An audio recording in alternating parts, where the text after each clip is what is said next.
Alright guys, TouchCrab back again today. Hopefully enjoying your Tuesday so far. Today we're going to talk about streaming scrims. This is something which really isn't so common among other esports, especially once they get to the high level. Has certainly been common in past years in Call of Duty, but this year has definitely been shut down, with really the exception of the Chicago Huntsmen. You know, Scump, Envoy, streaming scrims quite a lot of the time. Scrims just being practice and, well, when they're playing against other teams for practice sake, effectively the real work that goes into playing Call of Duty at a professional level. Now, for a number of reasons, other esports do not tend to do this practice, and other teams now have decided to step away from this as well. Chicago still go with it, and that does cause some issues, as we'll go through in this video, and as Arcitys talks about in this clip I'm just about to share, saying how, well, there are certainly some problems with streaming scrims, and that may be affecting the kind of fall off we have seen from Chicago this entire season, starting at the best team in the game on LAN, now moving down to 4th place in the rankings, as we will look at. Like, if you guys enjoyed the video, subscribe if you're new as always, I would greatly appreciate it. First of all then, this is what Arcitys has to say on Twitter regarding the clip. Wait, no way, people think this is bad. Context of this was telling the team we could take scrims more serious.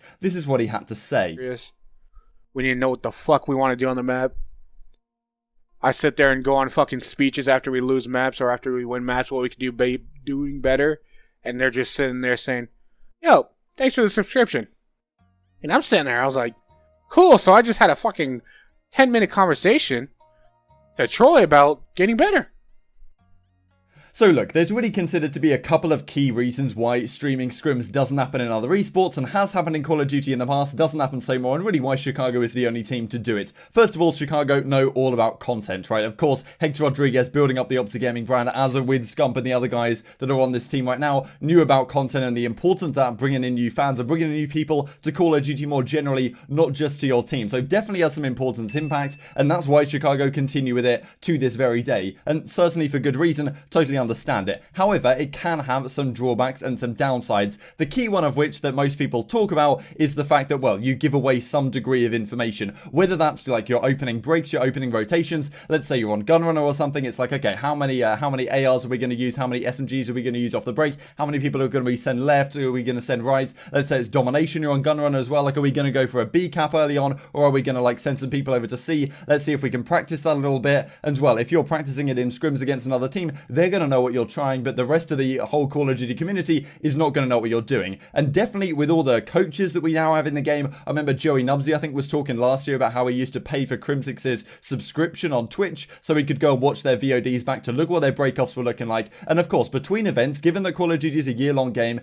every single event people are innovating, people are trying new things and trying out new breakoff strats, like which player are we going to send which way. Then again, of course, an entire hardpoint game, an entire domination game, most of the match is pretty standard in terms of everyone plays relatively the same way. But then again, maybe there are some tweaks. You're thinking, okay, let's break this P2, like who could like go on the full wrap there or something, and let's just try out what we talked about pre. But you know, if you're streaming scrims, of course, and everyone's going to be watching you, and I'm sure the coaches watch Chicago scrims, absolutely guaranteed to get some new ideas and to get some insight and to maybe think, okay, maybe they're doing that a little bit different and we have a matchup against them potentially. Let's think about that and how we adjust our opening breakoffs to counter what they're doing right now, because they stream scrims pretty much right up to the event, and all those innovations that they're potentially bringing into their scrims, other teams can look at. Now, it's not a massive deal by any means, but it does kind of add up over time. Maybe you stop streaming scrims a few days before the event or something, and then you can still innovate in those last few days without having to worry about it. The other part which Arcitys is really getting at is the fact that when you're streaming scrims, there are some distractions. As I said a couple of minutes ago, this is really like the key work that goes into being a professional player, right? Scrims are where it's proper grind time, like let's head on, head down, like focus on these scrims, and between maps, that is where you learn, right? Between maps,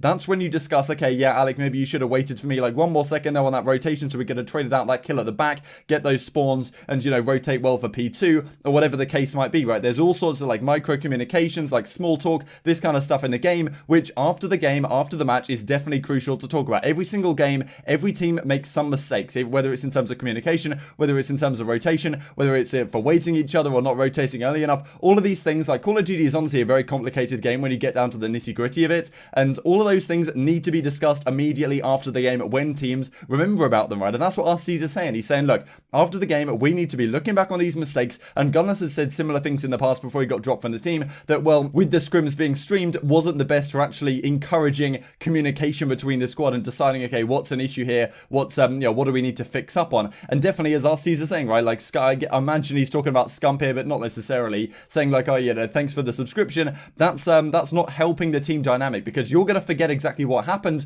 on that second rotation P3 hill when, just after the game. Like, it might be fresh in your mind just after, but you take a couple of minutes to read through the chat and thank people for subscriptions, all of a sudden that's out of your brain, and that mistake that you might have made on that rotation is going to be made next time as well, because, well, you're distracted at the time. So it's not just the fact that you can give away information, even though that's not really a big deal, it's the fact that it can detract from your actual proper head down working time when you've got other distractions on the side. The other side of it, I believe we saw 100 Thieves when they streamed scrims last season as well. They stopped after a while because they would get a lot of people talking in the chat, right? They would lose a scrim and all of a sudden, like, a teammate might have a go at another teammate, and it might be for like good intentions in the sense that like they're having a go at them for making a mistake on some sort of situation, and then it all gets riled up as like, oh, team chemistry falling apart in 100 Thieves. Clips go on Twitter, clips go on Reddit, and people like me talk about them, right? And obviously they don't want things like that to happen because maybe it's a healthy team discussion, but a clip gets taken out of context and all of a sudden the community's in chaos and it doesn't look good from an external perspective. So that's another reason why people might not want to stream, and we see that this season, right? Like, occasionally clips will come out from Scump on stream and it, maybe it looks like the chemistry isn't doing so well on the Chicago Huntsman team, and I'm sure that happens with other teams as well throughout the season, but we just don't see it because it's not on stream. So there's a number of reasons and a number of issues with streaming scrims. Of course, there are some positives, as we talked about, bringing new fans to competitive Call of Duty, but also to the Chicago Huntsman on the whole. And you could definitely say, well, if other teams are trying to complain about why they don't have the viewership,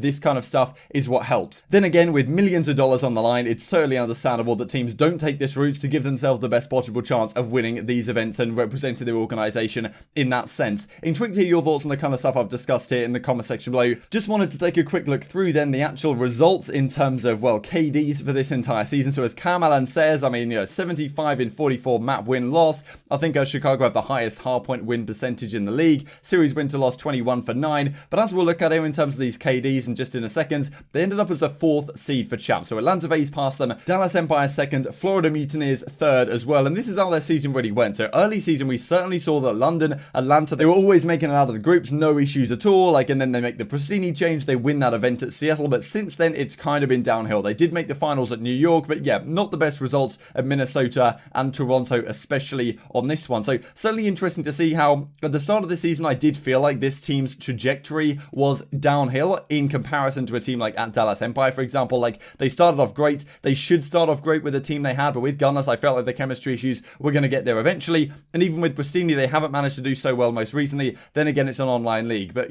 could you look into exactly how this series standings look over the season? Look at all the wins at first, and then the latter half of the season hasn't been too good, right? Maybe you could look at this and say, streaming scrims has not been beneficial for this squad, and other teams could have got some advantage in terms of preparation by watching the Huntsman's scrims. Given how good this team is on paper, I feel like that must have had some impact on how well they are doing, and not necessarily in just the sense that I just mentioned of people stealing their strats and preparing for what they're doing, that probably in terms of the concentration aspect that comes with streaming scrims. So it's kind of a give or take, but at the end of the day, if you're a Huntsman fan, would you prefer them to stream scrims and have something to watch? Because, team scrims are incredibly entertaining to watch, I think, much more than money 10s or just 10s now, in my opinion. But, or would you prefer them to be winning events, right? Like, if it is a give or take like that, which maybe it has some impact, maybe that's something to consider. Just wanted to go through as well some of the stats here from Cam Allen. Thought this was interesting over the course of the season. So top 10 overall KDs. Octane Sam with a 1.25. Waskin 1.24. Skies 1.24. Awakening since he joined with a 1.17. Simp down here as well. So incredible really for Simp with the SMG. Putting up a 1.17. Assault just behind. Pharaoh just behind. Honestly the MVP for me of that Florida Mutineers team. But Skies got the MVP domination. We'll probably talk about that later this week. GodRx, MacMelt, Celium as well rounding out the top 10. Then we had hardpoint stats. As you can see, Huntsman with the highest win percentage this season. Shotzzy with the most hill time, interestingly. Shotzzy also with the most kills, most deaths on the side of Illy, the bait man over on that Dallas Empire squad. Then you've got most kills in S&D. Honestly, this is remarkable. The most deaths and most first bloods both going to Abizi, and most first blooded being Abizi as well. Rated when he had that stint on the London Royal Raven squad earlier this season. Still has the highest S&D win percentage. Vivid impressively with the highest kill per rounds. In terms of domination, Abizi with the most domination kills, most deaths once again going to Illy, most flag cap Shotzzy, so the OBJ king in both the respawn games. Highest win percentage actually being Enable, winning, I guess this is 5 out of 6 of his dominations earlier in the season on the Seattle Surge. S&D opening engagements. Look at Abizi, man. He is the first blood guru, 164 miles ahead of anyone else on this scoreboard, which is pretty impressive stuff. And, you got Illy here at 89 and Cammy here, probably with the sniper in hand, definitely helping that one out. And then we have this from EasyMac just to finish off the video. Thought this would be an interesting discussion.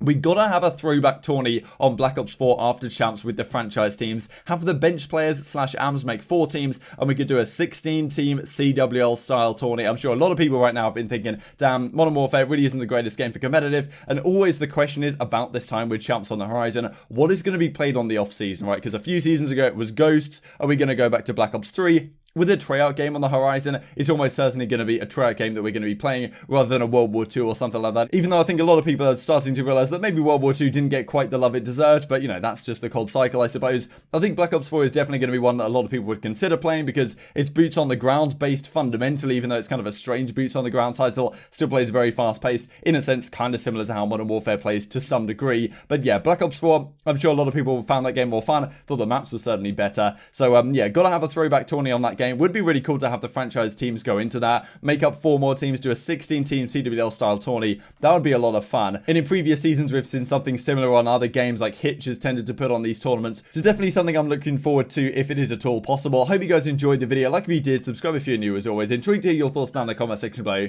I will see you next time.